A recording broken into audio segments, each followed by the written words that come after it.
My next guest is the former Chancellor who worked side by side with Liz Truss while she was Prime Minister. But before that, Kwasi Kwarteng was one of Boris Johnson's closest allies in his cabinet as Business Secretary and one of my colleagues too. Kwasi joins me now with his reaction to Boris's treatment to the Privileges Committee this week.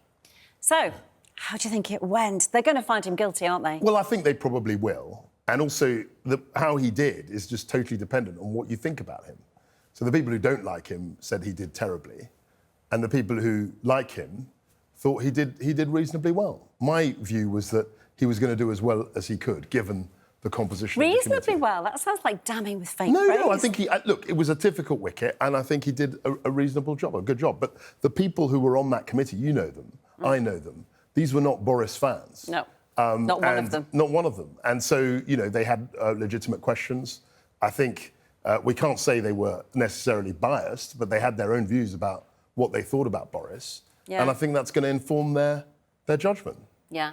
So one of the things that I found really difficult, and it actually gets me slightly exercised, is the fact that partway through, they decided they were going to find him guilty.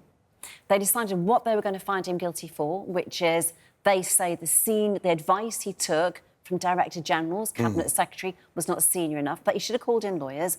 And therefore, in order to find him guilty of that, they inserted the word reckless into the terms of reference. Now, you and I know, I don't want to bore people, but all privileges and procedures in the House of Commons, we use a Bible called Erskine May. That's right. You know, the green book, which people That's will see right. sat on the big oak table in the middle of the dispatches box. Right. Everything is done by Erskine May. You've picked it up, I've picked it up off the table to check something. The clerks are constantly picking it up. And this committee decided to set a precedent and to abandon Erskine May and to insert their own word, reckless, into the terms of reference, to widen the net in order to catch him. Now, I think that is an absolute abuse of the Privileges Committee's position. So my view about that is, if you think about it from their point of view, this is what I actually think is going through their heads. I think they feel that there has to be something, some outcome, some verdict in which he's held responsible or culpable. I mean, imagine if we had all of this furore, all of this committee, and they said he did nothing wrong.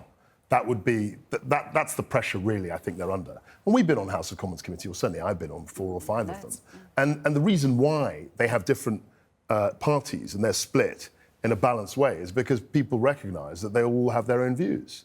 So you have, 5 members of the Defence Committee who are Tories, 4 who are Labour, and it reflects the balance in the House. And that's exactly the same in the Privileges Committee. And it just so happens that the people on that committee were not pro-Boris. I mean, they're not people who necessarily backed him. But there's a question mark over every individual member of that committee. Well, I haven't scrutinised their CVs in the way... I mean, I know them personally. Yeah, and I think they're fair-minded. When you're saying they're not pro-Boris, they're actually actively anti-Boris. I mean, I think Charles Walker did his best to... Yeah, he played the straight He did. bat, He played a straight bat. You know, so Charles Walker is a good guy. You know, he's a good man. But you don't like the other people? No, it's not that I don't like them. It's just that, and Charles, when people look at it, has said, maybe it's time for the Prime Minister to go, yada, yada. Sure. He hasn't actually put out tweets saying, I think he's guilty. No, that's right. Before he even goes. Can you imagine a judge in a court of law? But it isn't and a judge tweeting this guy's guilty? So it's not... While I know it's not, but the principles of justice and fairness I hear what you're saying. apply. So where I agree with you is that if you look at the individual people on the committee and their record and what they've said in the past, that there are very few people who support the Prime Minister. I think that they would try and be professional. I think they're professional people. But you can't get rid of your bias. You can't get rid of the fact of what your opinions are. You can't get rid of the fact this is the most dynamic and, some might say, controversial political figure in the last 25 years. Of course they're going to have views on him. And of course those views are going to affect their verdict. I mean, I don't believe, even if they tried, that they would necessarily be as impartial as you and I would like to see. No. So I think we're both agreed they're going to find him guilty because I think they would look, as far as they're concerned, they want to be seen to have done their job. That's right. It would be like, what was all the fuss about? So that leads to the next question. What are their sanctions going to be? I don't think their sanctions will be extreme. I think that could backfire. Yeah. I mean, the last thing the government needs, the last thing the party needs, is a whole circus around Boris and by-election. all of that business. So I don't think necessarily they're going to go that far, but I think they will sanction him. Because if there was a by-election, it's very likely we'd lose it. I don't ever speculate about by-elections. Well, you know, we don't have to Given the speculate. polls, you're we just right. need to look at the polls. If you look at the polls and you take a uniform swing and you look at Boris's seat, it's pretty academic. If it were held tomorrow, then yeah, there's a good chance that Labour would win the seat. But you know, by-elections have their own dynamics. They do, and they don't always work well for us. No. So look, I think it would be, you know, questions would be asked if nothing happened. Yeah. But I think in terms of the sanctions, I don't think they're necessarily going to go to the full extent. I don't know. Let's see what happens. Well, we'll look back on this when the sanctions arrive. His legal team are going to go back pretty hard, I think. I think they will. Because there was a huge amount they didn't produce, dozens of pieces of evidence that he gave. And Boris's main They made contention. some very incorrect assumptions. Yeah. They said things like you only got advice from SPADs when actually it was Cabinet Secretary and Director Generals and, you know. So I think that I think Boris's team have a lot to get into, and he's got David Panic and lots of very serious people to look at the case. Yeah. So moving on to Brexit. You voted yesterday With the government. for the Windsor Framework. So do you think it does what Rishi says it says on the tin? Look, we started off. So I was the Brexit minister, actually. I replaced Baker, and I voted for the May deal. And even at the time, I realised that the May deal wasn't perfect. But you kind of had to. But it was the deal. That was the deal that we had. Yeah. And the problem with this, Nadine, is that we've been going round in circles. We've been debating and cogitating and analysing the problems, and everyone gets the problem. How can Northern Ireland be both in the customs union and be part of the UK? That's the basic problem. And I think the Windsor Framework offers a solution. Now, is there a perfect solution? I don't think there is. But I thought that the Stormont break was sufficient to make sure that Northern Ireland had that degree of sovereignty within the UK to prevent the EU imposing things on them. So for me, and I've been up this hill many, many times with the withdrawal agreement and all of that jazz, it was sufficient. Now, in terms of, I think it's been a good week for Rishi Sunak. I mean, if you look at the numbers, I was looking at them yesterday. There were only 22 of our colleagues. Oh, but if you add in the colleagues, I didn't vote. I abstained. No, but a lot of people... If you add in the people like me who didn't vote, she's 44. Yeah, but a lot of people like you who didn't vote were confirmed Remainers who've openly said... Confirmed Remainers? Yeah, I'm not Simon confirmed Remainer. No, you're not, but there are others. You can't assume, my point is that you can't assume that everyone who didn't vote would have voted against it. Well, I think there's been an analysis done. It would have been a lot bigger. Maybe. But I think the 44 is the figure that can be deemed as the people who didn't vote. So in terms of the actual numbers, there were 280 who voted with the government. So even if you take your 44, the vast majority of the Conservative Party voted with the government. And I think it reflects a couple of things. I think it reflects the fact that people are very tired of this. People are very tired of these seemingly endless debates about protocols and specific clauses. And they just want to get some form of progress. And I think Rishi Sunak was very clear that this represents some form of progress. And I was very happy to back the government yesterday. Good. Well, you just said it's a good week for Rishi. I think it is. Well, it was a good week for him to bury bad news yesterday when he put out his tax returns when every eye in the world was looking at Boris Johnson at the committee. Well, they're not now. We're talking about revealing that he'd earned £5 million over the last... You know, I bought 3 years. Over the last 3 years. I bought 2 courgettes yesterday for £3.80. Really? Because he lives is pretty difficult at the moment for a lot of people. It's and tough. I just, you know... So when Rishi says he wants openness and integrity and honesty, do you really publish your tax returns on a day to bury bad news? Well, he so promised blatantly? it. He promised it. Okay. He promised it, but so he had to. That's not the point. That's no, but not the point is that he published it. He fulfilled his promise. No, that is not the point, Kwasi. The point is that he published it when the media were absolutely chocker on Boris Johnson at the inquiry. So do you think that's true? If that's true, let's say it's true.